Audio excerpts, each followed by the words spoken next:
మన ఇంట్లో ఉంటే ఏం జరుగుతుంది?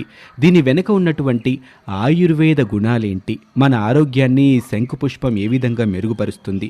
అలాగే ఆధ్యాత్మిక పరంగా మన ధర్మశాస్త్రాల్లో ఈ చెట్టు గురించి ఎలాంటి అంశాలు తెలియచేయటం జరిగిందో వివరంగా ఈ వీడియోలో మీరు తెలుసుకోబోతున్నారు. ఇప్పటివరకు మీరు మా ఛానల్ని సబ్స్క్రైబ్ చేసుకోకపోతే వెంటనే సబ్స్క్రైబ్ చేసుకోండి.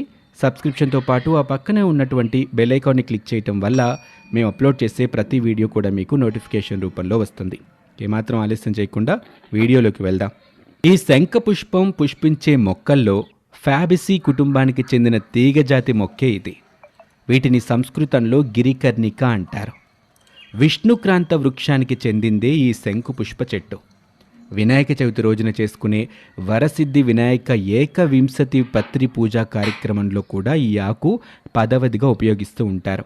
ఈ మొక్కలు ఆసియా ఖండానికి చెందినటువంటివి. ఆ తర్వాత ఇప్పుడు ఇవి ప్రపంచమంతా